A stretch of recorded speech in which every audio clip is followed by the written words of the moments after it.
So who's got a question? Yep. Andrew, go ahead. Okay. Well, you're going to be asked about tomorrow. And normally I don't ask about this when you guys are going to play Clemson at home, but with circumstances being what they are, is there any communication with the team about that, or you just let them handle the street thing? Oh, Jesus, that answers it I right thought there. I I had had something no going on in my head for a idea. second. I think, what Sure, the hell? Did you know we have it? I don't know. No, I've said the same thing for 17 years. I've said the same thing exactly, that it's a streak that people talk about. You have nothing to do with it. It's going to end at some time. Let's try to put it off another year. I've said that for 17 straight years and never varied from it, and then I let it go. I really do, because I think it's unusual, but that's it. I really did. I'm thinking, where are we going here? I started thinking there was something on my head. No, I wasn't following where you were going to. Not that my brain's so I don't messed think I've up. ever asked you about that Yeah, before. no, that's exactly what I said it yesterday at practice, and I won't say a thing about it today. And I don't know if I've always said it 2 days before or the day before, but I've always said it exactly like that. I know you remember games really well. Do you happen to recall the 2008 game?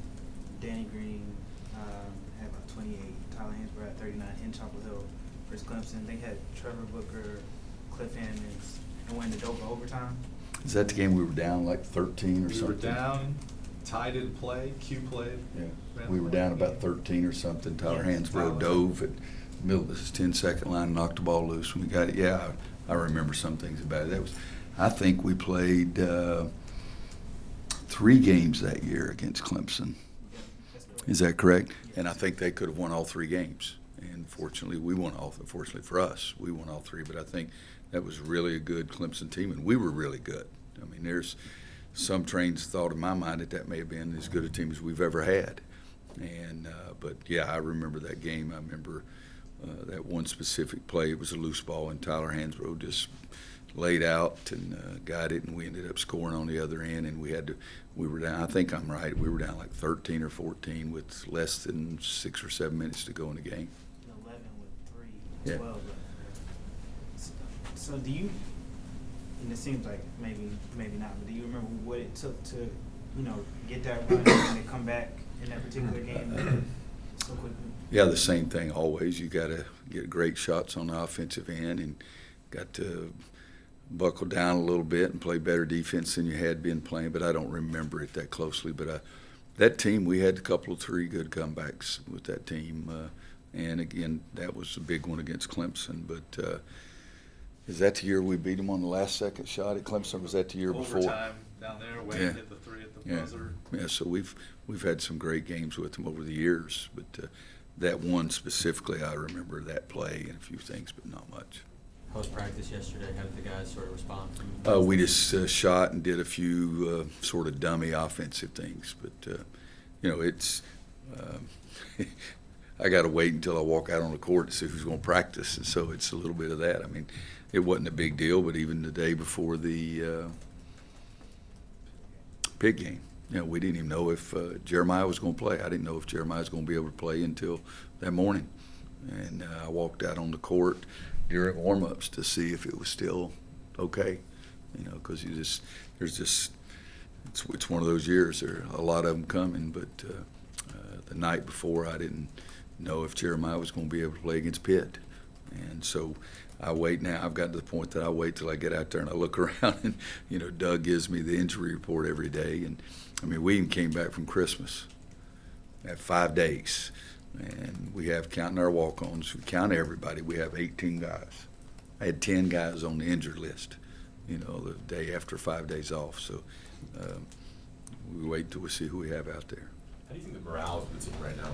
Kind of a tough stretch. And some Yeah, guys it go was. off like this. I think they were hurting a great deal after the Georgia Tech game, and even more so after the Pitt game. I think it was more of a, my gosh, we didn't play, embarrassed. This is not right after the Georgia Tech game, and then the Pitt game. I think they felt like they had done some good things in the first half and let one slip away, and frustrated, mad, and hurt, all those kind of things. But I think we had a good attitude yesterday at practice, and I expect us to have a good attitude today.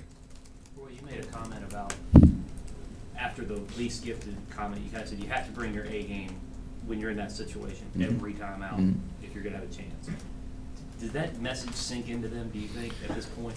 I have no idea, and in I tell those guys, I say, hey guys, you got an opportunity to listen to 1,000 comments. I mean, somebody can say, remember one thing I mentioned to you guys, if I say B comes after A, that's the truth, so it shouldn't. Hell, there'll be somebody's going to say something about that, so I don't get too, I don't talk to my team too much about what other people say and whether I don't think they listen to, I don't know if they listen to me during timeouts, much less what I say or somebody says that I said, but that whole thing to me was weird.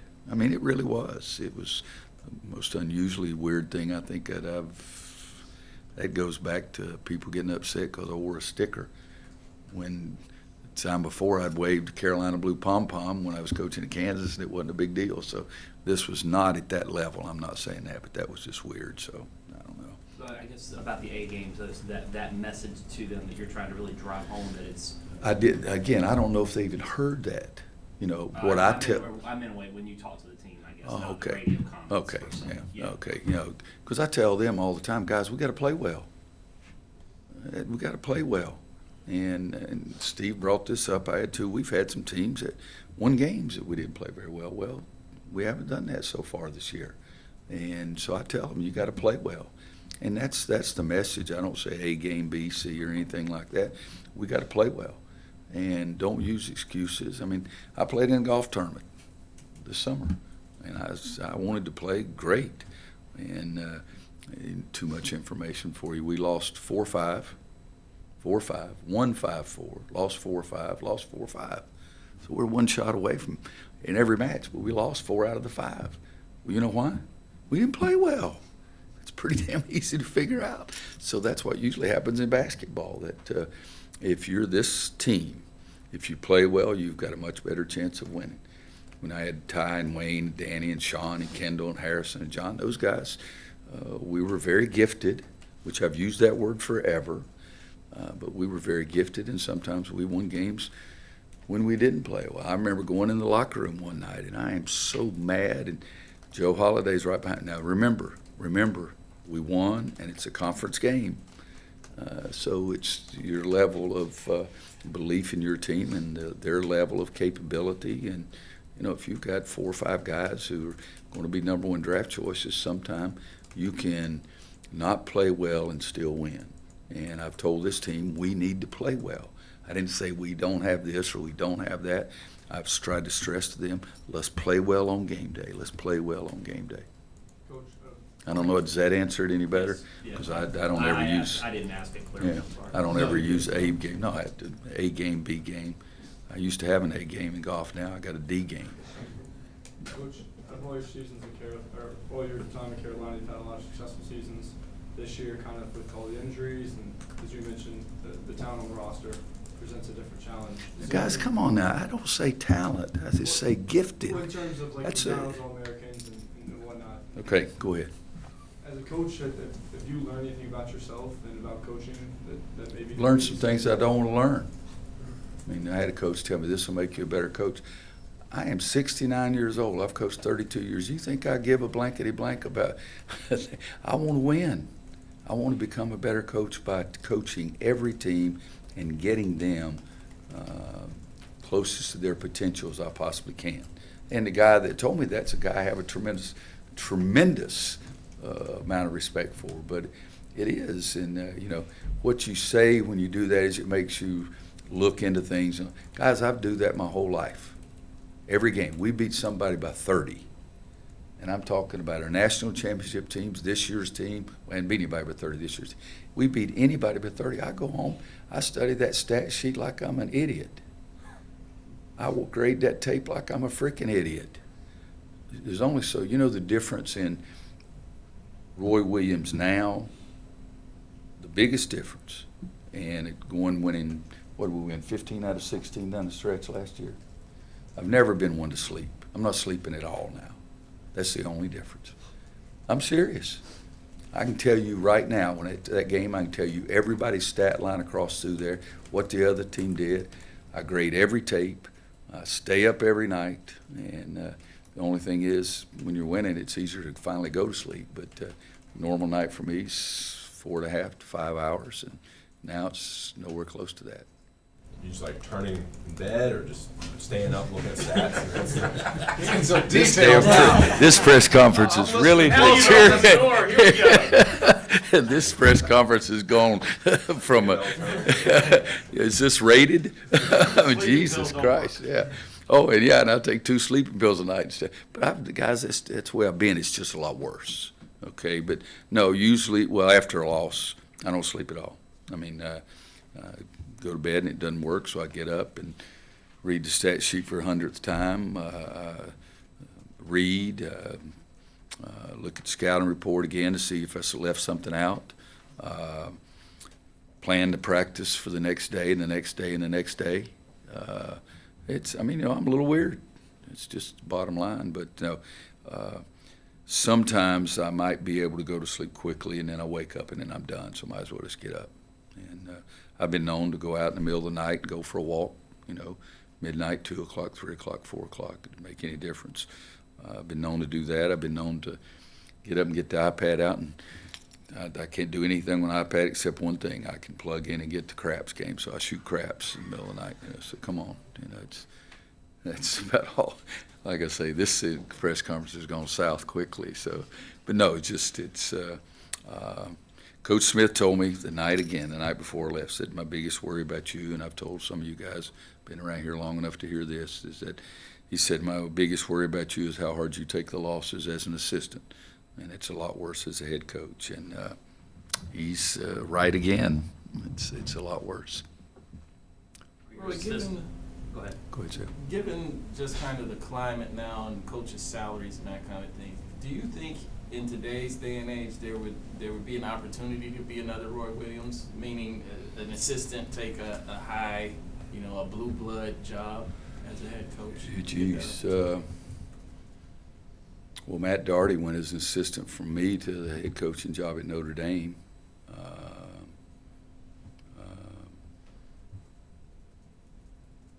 Wojo, an assistant from Duke, to the head job at Marquette. Chris to Northwestern. Jared, who jumped, but there was one in between at Birmingham to Stanford. I don't know. At that time when I did it, when Kansas offered me the job, Wade Houston at Tennessee was the only other one that people talked about at that time. But it changes too. The difference is now, I believe this from the bottom of my soul, in the late 70s, early 80s, no athletic director made a decision on who he was going to hire without talking to Coach Smith or Coach Knight, 75% of the time. And the other 25% probably didn't, but I believe 75% of the athletic directors would call Coach Smith or Coach Knight. Now there's a lot of athletic directors I can call and leave a message 10 times. They won't even call me back trying to recommend somebody. So it's a different world out there. The athletic directors come more from the business side of things as opposed to the Frank Broyles and guys like that, Coach Dooley at Georgia, who were former coaches that became ADs. And I think, and let's be honest, I wouldn't have gotten a job at Kansas. I mean, come on, I wouldn't have been the guy there if it hadn't been for Coach Smith and Dick Hart being a Kansas graduate. I'm not being humble saying that. I'm just telling the truth. After the game 2 nights ago, you said you implemented a new offense, and some of the players talked about practically that was a little more ball screen action, a little more movement in the half court. Could you try and detail specifically like what changed offensively Pitt versus what you guys were doing maybe when Well, it didn't work during Pitt, so we got 0 points off of it against Pitt. So we're still trying, but just because it's America doesn't mean I have to tell you every daggum thing we're doing either. And if I did, you wouldn't understand what the hell I was saying either. But answer the question is no. I'm not going to give you any reference. If it starts working, then you can ask me about a specific instance, and I'll tell you. But it's more than you would understand, and I know it's a lot more than you can freaking write down on it or put down on your computer. And I'm not being. I'm just. It's just. Come to one of my coaches' clinics, and I don't charge you. Okay. Is there, I know you have a long list of things you're focused on. Is there one or two things in particular you say, this is something I think we can accomplish, like, we gotta start somewhere, let's start here? It's a good way to ask it too, because there's things that I give our guys, okay, these are things that can be changed easily, so let's change those. These are other things that, we've tried for 15 games and our shooting percentage is still not very good. But we're still working on those. We're trying to get better shots. We're working on shooting every day, like I said. No, not to your question, but one opening thing is yesterday we shot. We shot a lot. Okay, so we're still working on that, even though that's not easy to change. We're working on getting better shots, which is a little bit of the offense thing. So we're doing that, but those things are hard to change. But something like, come on, guys. We work on closeouts every day. Why don't you close out better as opposed to 15 bad closeouts against Georgia Tech? Okay, and we work every day on seeing man and seeing ball. You got to have concentration during the game. So in the Georgia Tech game 4 times, we let the guy get the back of a hair, and it was a veteran. So some things can change, and that's what we talk about even yesterday. Can this be changed? And if so, is it easy to change? If that's the case, then let's do it. And we put certain things in this category and certain things in the other category that are harder to change. It's harder to change our health. We can't do a lot about that. It is easier to change to remember when I call 42 defense and we leave the bench and we go out and then we forget it out there, that's easier to change. And so those are the kind of things too. Is that a deviation from like past years? And it sounds like you're talking about some really fundamental focus things like closeouts and so forth. Yeah. Is that different from previous years in that regard, the focus on that? Well, I am comfortable with my coaching. I really am. That's a better way to say it, I guess. I've had teams that led the nation in scoring. I've had teams that lead the nation in rebound margin. I've had teams lead the nation in assist. I've had teams, believe it or not, that led the nation in defensive field goal percentage. And so that's a pretty good broad range. With different teams, those teams are going to have different strengths. One of our former players, so we used to write the names up on the board and say, jump shooter, driver, can't shoot, offensive rebounder, and that was it. Now we give them a scouting report and we show them tape. And, so the whole coaching thing is involved, but the better teams can handle things differently. When I had Jock Vaughn and Jared Hass, I'd say, who are the best scorers on the other team? And they'd say the guards. And I said, let's go to something else. I really would. We didn't even talk about it because they were 2 best defensive guards I've ever coached. And they were going to take care of those 2 guys. So let's go to something that was going to make a difference in the game. So the level of your talent does make you change how much more you give them. And the same thing, Jock and Jared ruined me too because they were so good, but also because we played a team one time that used to hold up a card and what play they were going to run. Well, Jock and Jared wanted to know what that was.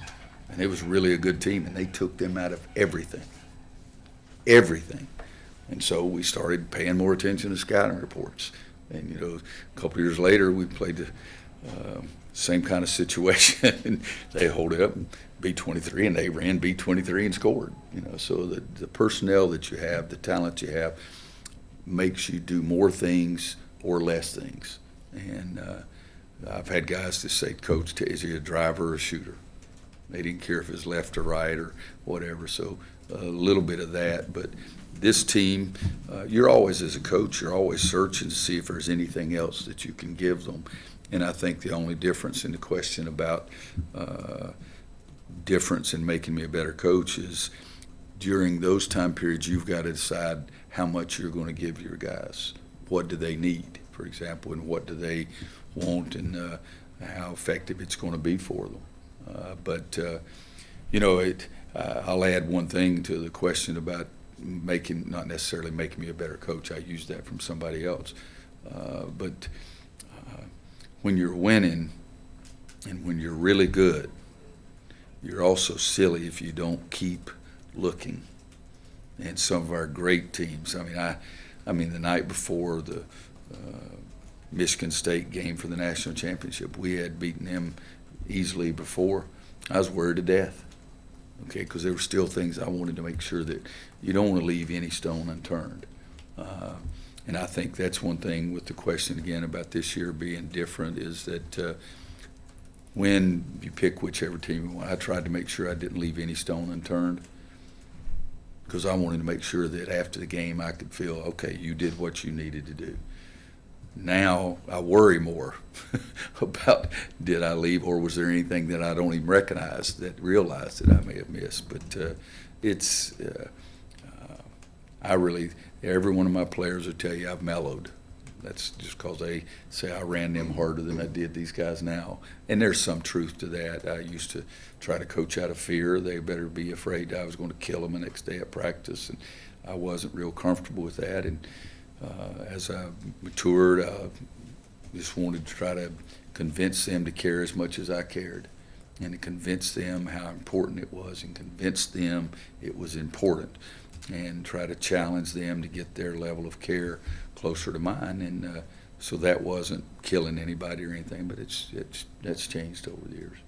One more?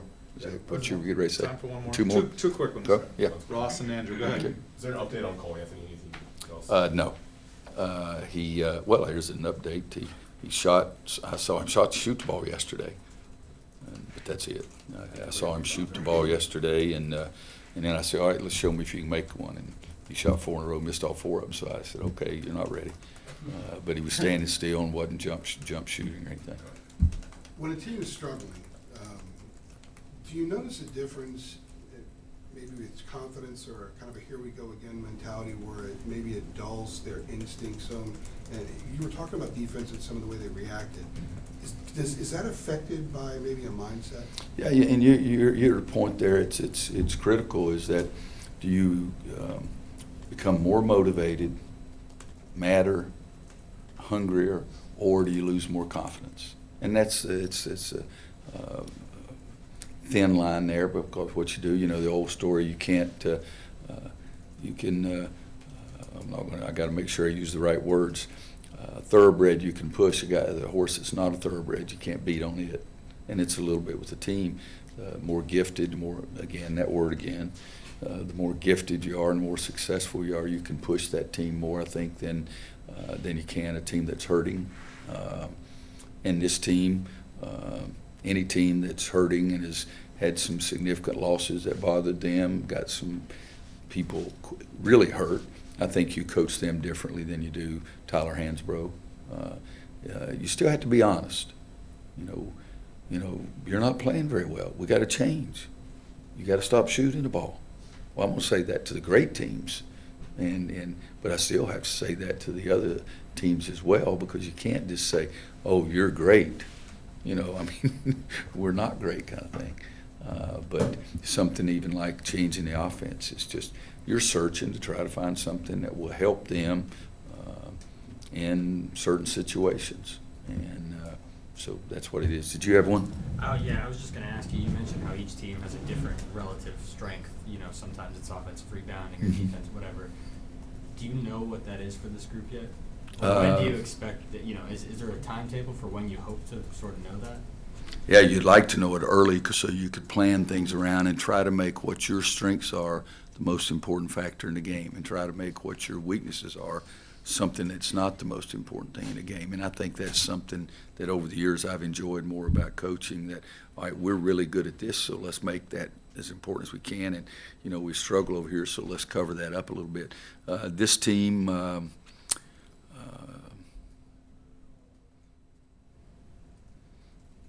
we've been a good rebounding team, but not a great rebound. Numbers are good, but, I don't go by the numbers. 2 statistics, well, there's a lot of statistics that don't mean anything to me. Are we leading the nation in number of rebounds? Yes.